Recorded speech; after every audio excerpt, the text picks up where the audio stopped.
going on that has captivated the NBA world and all that. Kwame Brown versus everybody.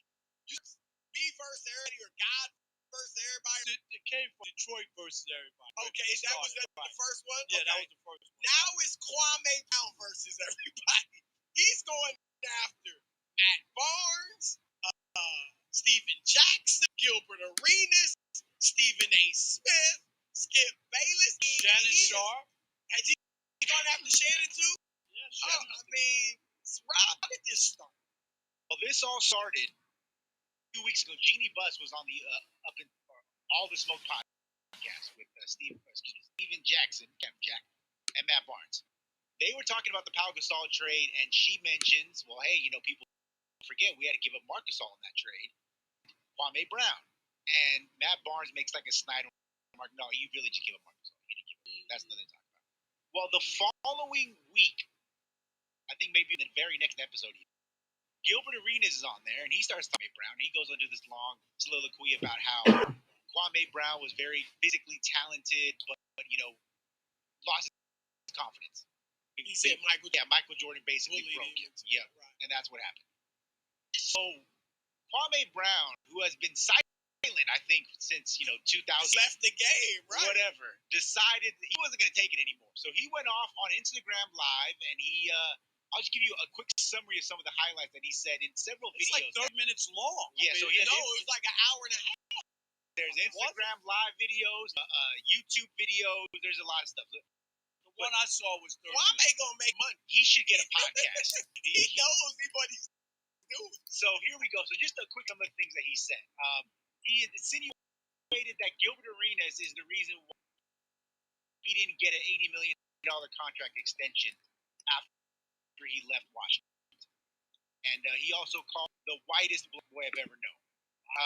Matt Barnes, he calls him Becky with the good, insinuated that he should be more worried about keeping women than keeping it. Yeah. Now, I don't know if you see, he has gotten worse. Yes. Now again, I'm cleaning this up as much as possible, America. If you haven't heard the lips go lip, it's a lot worse.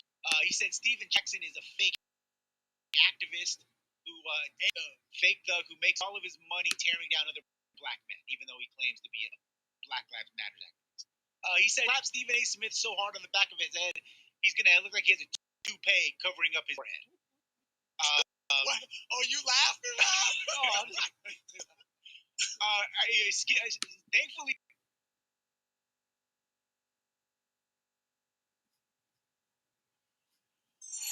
We hired the hotel.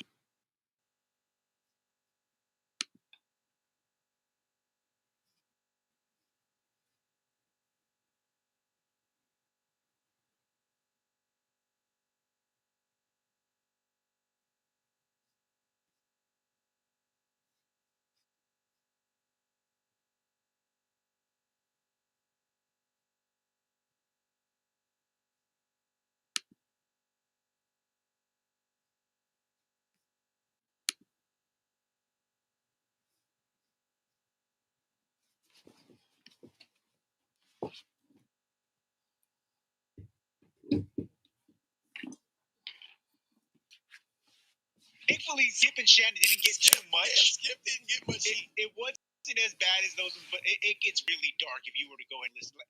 I've heard people say he cracked a lot of jokes, but nothing he said was funny because it was all very personal and very direct. It's no jokes. It's just right. Right. I'm gonna say, and I don't mean scared for my personal sake, got nothing to do with this. All right, but it's scary in that Kwame looks like he really ready to bust heads. I mean, he's talking stuff. I mean, he goes all in on Matt, Derek Fisher, to your woman, like he's just going all in. He's called Jack, you ain't all that. I saw Chuck, you cry. Like he talking about. I mean, he is going hard at dudes. We heard what he said about. He looks like he erupt. I mean, I'm like, look. This thing, and hopefully these dudes never say they kiss and make up and it's all good. But the last thing I would want to see is this get crazy. And right now, Kwame's looking like he's ready to go crazy. And you there's two. I feel bad for him. He's been beat up for a long time, Chris. The butt of jokes, you know that. Kwame I Brown. agree with you. Okay, so he's been beat up for a long time, and I guess there's a tipping point. And remember, like players at one time, Chris, what was it? Criticizing us when we said something, the writers or the analysts. Right. Now you got players who are now in these chairs. Now they got a problem with them. Remember? Remember Kendrick Perkins and Durant after Perk. Right. It used to be about us because we didn't play. We're jealous of Chris, right? That's what they were saying. Now you got guys who played and know the ins and outs and putting stuff out there and ripping each other, and now they got. I feel bad from the standpoint of yes, he's been beat a long time, but you just can't get to the point where you let it. Maybe Chris is it? Am I missing it? You mean bullying him? He was bullied. I mean, Michael Jordan. Was hard on him. I don't. I told you this. That's what the Pistons said the same thing with Larry Brown did that to Rarker. Right. Same exact thing. And then Kwame goes to LA and he's got to deal with Kobe, who was tough on guys. So who was another guy, right? Yeah. And we saw The Last Dance. Jordan's mentality was, I'm going to make you test you, right? A teammate. And if you break, so you ain't built for this, right? If I can break you. I'm about to say something very controversial. Your subscriber count on YouTube.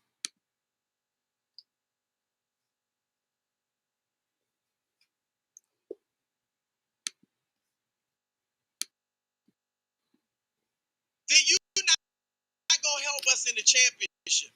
You're not going to help us in the playoffs. So you need to, and if you survive it and toughen up, then great.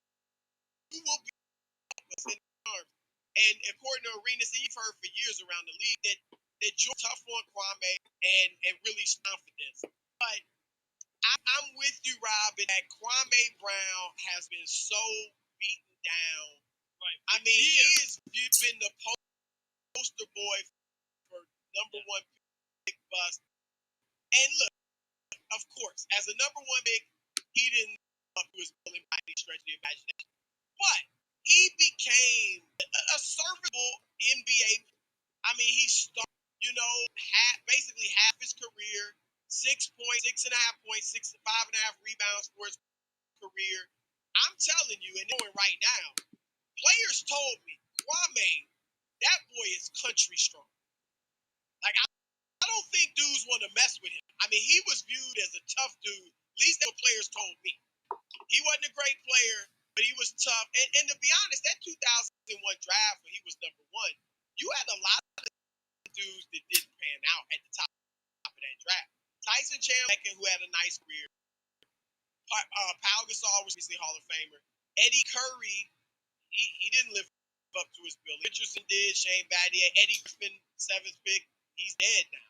Sagana Jop. It was a lot of guys. But you also had some really good players come out there. Joe Johnson, Richard Jefferson. But yeah, Kwame, man, he's just like, I ain't taking it no more. You know what I mean, Rob? Yeah, it's sad. It's sad, and I'm sure, like, to live with that and have to get beat up on because his name is out there a lot. Yeah, he's the punchline. But some of the same stuff that he's talking about, though, is what he's doing. You know what I mean? Like, I'll get a kick out of that. He's going at dudes now. He's going at dudes' head. Worse. But that's the thing. I wish he wouldn't get personal like that. Right. That's what I mean. Right. He looks like he's ready to throw down.